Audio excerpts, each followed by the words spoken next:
नमस्कार, स्वागत है आपका भारत 24 पर। आपके साथ मैं हूं पलक प्रकाश और बड़ी खबर से करेंगे बुलेटिन की शुरुआत। दरअसल दिल्ली एनसीआर में आज भी घना कोहरा छाया हुआ है। कई इलाकों में विजिबिलिटी बेहद कम नजर आई। कोहरे की वजह से सड़कों पर गाड़ियों की रफ्तार थमी हुई सी नजर आई। मौसम विभाग ने आज के लिए ऑरेंज अलर्ट जारी कर दिया है। घने कोहरे के साथ ही शीतलहर भी लगातार जारी है। कल भी मौसमी बदलावों के कारण दिल्ली में मंगलवार को भी घना कोहरा छाया रहा। आईजीआई एयरपोर्ट की अगर बात करें, उसके साथ साथ दिल्ली समेत दूसरे कई इलाकों में सुबह 3 घंटे तक विजिबिलिटी लगभग शून्य रही। मौसम विभाग के मुताबिक मंगलवार को दिल्ली का अधिकतम तापमान 23.8 डिग्री सेल्सियस दर्ज किया गया, जो कि सामान्य से 3 डिग्री अधिक है। न्यूनतम तापमान की बात करें तो 60 डिग्री सेल्सियस रहा, जो कि सामान्य से 1 डिग्री कम है। आज हवा की दिशा में भी बदलाव की उम्मीद है। संभावना है कि उत्तर पश्चिमी दिशा से बर्फीली हवाएं चल सकती हैं और मौसम विभाग के मुताबिक दिन में आसमान साफ रहेगा। सुबह कई स्थानों पर बहुत घना कोहरा होगा और इसी के दौरान अधिकतम तापमान 24 डिग्री सेल्सियस और न्यूनतम की अगर बात करें तो 7 डिग्री सेल्सियस रहने का अनुमान है। आपको बता दें, मौसम विभाग के मुताबिक ठंडी हवा के कारण दिन में तापमान गिरेगा और घने कोहरे का असर हवाई यात्राओं पर और ट्रेन यात्राओं पर भी देखने को मिल सकता है। कई फ्लाइट्स और कई ट्रेनें देरी से चल रही हैं। सर्दी के सितम से उत्तर भारत के लोग काफी परेशान हैं। इस हार्ड कपा देने वाली सर्दी से बचने के लिए लोग अलाव का सहारा ले रहे हैं और आने वाले कुछ दिन में सर्दी और भी ज्यादा बढ़ने की संभावना है। उत्तर भारत की अगर बात करें, बड़ी खबर आपको बता दें, कड़ाके की ठंड लगातार जारी है। घने कोहरे ने सड़कों पर रफ्तार रोक दी है। दिल्ली एनसीआर में भी घना कोहरा छाया नजर आया। लोगों को परेशानी हो रही है। कोहरे के चलते यातायात भी काफी प्रभावित नजर आया। दरअसल जो सुबह सुबह जिनको दफ्तर निकलना होता है, सबसे ज्यादा परेशानी इन्हीं लोगों को होता है, जिससे लोगों की जो वाहनों की रफ्तार है वो थमी हुई सी नजर आई। और आज मौसम विभाग के मुताबिक आने वाले दिन भी लगभग कुछ ऐसे ही रहने वाले हैं। उत्तर भारत में लगातार कड़ाके की ठंड पड़ रही है। कड़ाके की ठंड के चलते सबसे ज्यादा परेशानी होती है बुजुर्गों को और बच्चों को। अब आपको दिखाते हैं दिल्ली की 5 तस्वीरें। दिल्ली के ये 5 अलग अलग इलाके हैं। बारामूला, इसके अलावा धौला कुआं, इंडिया गेट, गाजीपुर बॉर्डर और आईजीआई एयरपोर्ट। ये 5 तस्वीरें हैं और आप देख सकते हैं कितना ज्यादा कोहरा है। विजिबिलिटी बिल्कुल शून्य आपको नजर आ रही है। धौला कुआं पर आप देख लीजिए, बारामूला पर आप देख लीजिए, इंडिया गेट आप देख लीजिए। गाड़ियों की रफ्तार आपको एकदम थमी हुई सी, एकदम रेंगती हुई गाड़ियां नजर आएंगी। एयरपोर्ट की अगर आप बात करें, सुबह सुबह जिनको दफ्तर जाना है, सबसे ज्यादा परेशानी उन लोगों को भी देखने को मिलती है जिनको दफ्तर जाने में बहुत परेशानी का सामना करना पड़ता है। और ऐसे में बार बार आपसे अपील यही करेंगे कि आप ऐसे में गाड़ियों की रफ्तार धीमी ही रखिए, क्योंकि कब अनहोनी हो जाए, कब हादसा हो जाए, इसलिए बेहतर है आप अपनी सुरक्षा अपने हाथों में रखिए। और अब देखिए आपकी टीवी स्क्रीन पर ये अलग अलग तस्वीरें हैं अलग अलग शहरों की। 5 शहर आप देखिए, दिल्ली, नोएडा, गुवाहाटी, वाराणसी और मुरादाबाद। तो दिल्ली नोएडा की तस्वीरें आप देखिए, जहां पर विजिबिलिटी बेहद कम है। आप 25 से 50 मीटर की ये विजिबिलिटी। वाराणसी में आप देखिए, आपको कुछ नजर नहीं आएगा, सिर्फ कोहरा ही कोहरा आपको नजर आएगा।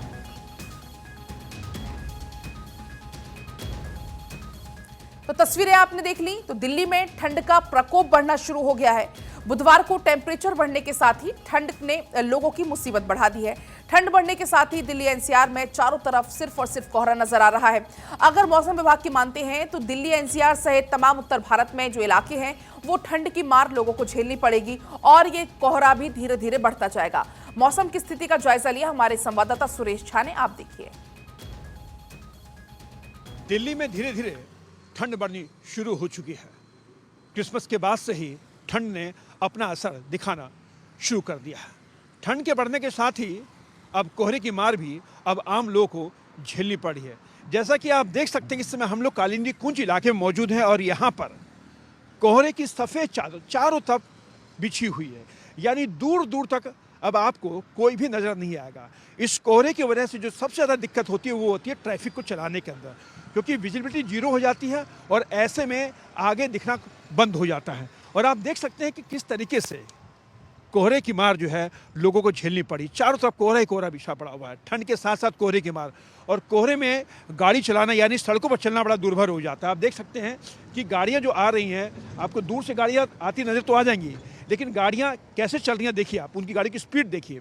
और जो गाड़ियाँ चल रही हैं वो डिपर लाइट ला के चल रही है, यानी कि ऐसे ठंड के अंदर, ऊपर से कोहरे के अंदर जो है कहीं ना कहीं दुर्घटना की घटनाएं भी ज़्यादा बढ़ जाती हैं। उन्हीं सबको ध्यान में रखते हुए ठंड जो बढ़ती जा रही है और कोहरे की मार से आम लोगों को खासी परेशानी झेलनी पड़ी। अगर मौसम विभाग की बात करें तो आज भी टेम्परेचर जो है काफ़ी ज़्यादा है और मौसम विभाग का कहना है कि कोहरे की मार जो है लोगों को नए साल तक झेलनी पड़ेगी। इसके साथ ही नए साल में भी और भी कोहरे की मार लोगों को झेलनी पड़ सकती है। कैमरा पर्सन विकास के साथ सुरेश झा, भारत 24, दिल्ली। और यहाँ पर सबसे बड़ी प्रॉब्लम ये है कि विजिबिलिटी बहुत कम है। लोग जो आ रहे हैं आज का ट्रैफिक का भी बहुत बड़ा है और पंजाब साइड में आते समय ज़्यादातर अम्बाला के बाद में ट्रैफिक हुई और ड्राइविंग करने भी काफ़ी मुश्किल हुई है। और जो लोग एयरपोर्ट पे आ रहे हैं, मैं यही कहना चाहूँगा कि सबसे पहले वो दिया हुआ टाइम है, जो एक्चुअली जो टाइम है उससे 2 घंटे पहले चल तो बेटर है, क्योंकि सही टाइम पे पहुंच जाएंगे वो। और अब तो 2 दिन से बहुत ज़्यादा ही है, कल भी था आज भी है। देख ही रहे हैं, ठंड इतनी ज़्यादा, कोहरा भी है, हम भी देख रहे हैं, आप भी देख रहे हैं, और सब मिलकर आग भी सेक रहे हैं, चाय पी रहे हैं। ठंड में कुछ नज़र ही नहीं आ रहा है, सड़क भी नज़र नहीं आ रही है, ठंड इतनी ज़्यादा है, काम पे भी नहीं निकलने पा रहे। जाने को सोच रहे हैं 8 बजे, तो जब बज जा रहे हैं 11 हमारे को। ठीक है ना जी, अब ठंड में हम कहाँ जाएंगे, बैठे बैठे चाय पियेंगे, आग सेकेंगे। तो आपने लोगों की राय सुन ली, लोगों को कितनी ज्यादा परेशानी हो रही है इस ठंड के चलते, इस कोहरे के चलते लोग अलाव का सहारा ले रहे हैं। लेकिन अलग अलग शहरों की तस्वीर अब आपको लाइव अपडेट हम देते हैं। एहतेशाम सिद्दीकी जुड़ रहे हैं लखनऊ से, वहां की तस्वीरें आपको दिखाएंगे। कमलेश प्रजापति माउंट आबू से जुड़ रहे हैं और सैयद तजम्मुल जुड़ रहे हैं कश्मीर से, आपको तस्वीरें हम दिखाएंगे। सबसे पहले आपको लिए चलते हैं माउंट आबू। कमलेश प्रजापति वहां पर जुड़े हुए हैं। कमलेश, माउंट आबू में तो वैसे ही पारा माइनस में पहुंच जाता है, फिलहाल वहां पर क्या कुछ स्थिति, जरा आप तस्वीरें दिखाइए। देखिए, माउंट आबू की खूबसूरती है चला जाता है और पिछले रिकॉर्ड की बात करें तो -7 तक यहाँ पर न्यूनतम तापमान गिर चुका है।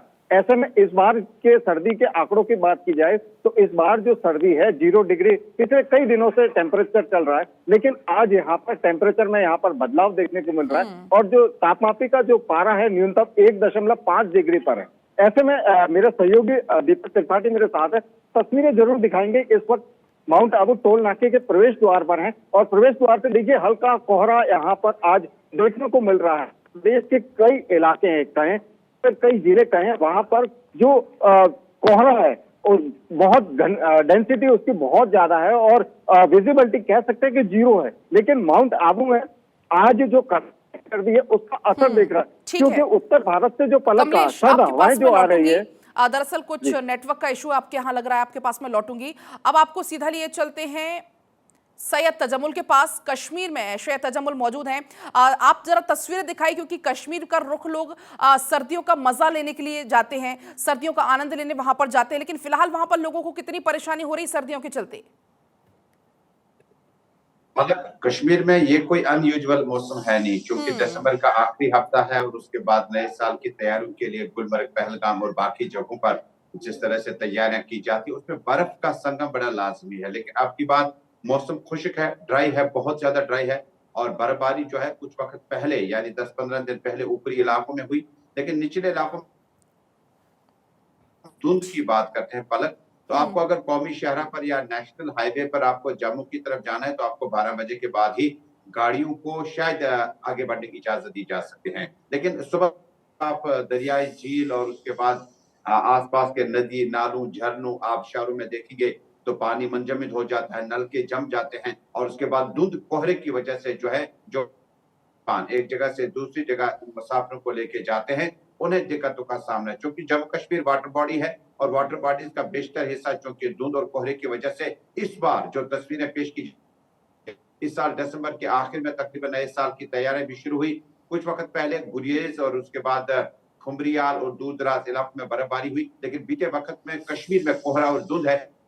जम्मू में जो है सनशाइन है और कोहरा और धुंध बहुत कम है। लेकिन कश्मीर के विभिन्न भागों की बात करें जिसमें आपका बांडीपोरा, बारामुल्ला, शोपियां, ये वो इलाके हैं जहां पर आपको नेशनल हाईवे पे सिर्फ धुंध ही धुंध नजर आती है और यहाँ पर आपको धुंध के चलते काफी परेशानी भी होती है। आपके पास मैं लौटती हूँ, अब सीधा आपको लिए चलते हैं। एहतेशाम सिद्दीकी हमारे साथ लखनऊ से जुड़े हुए हैं।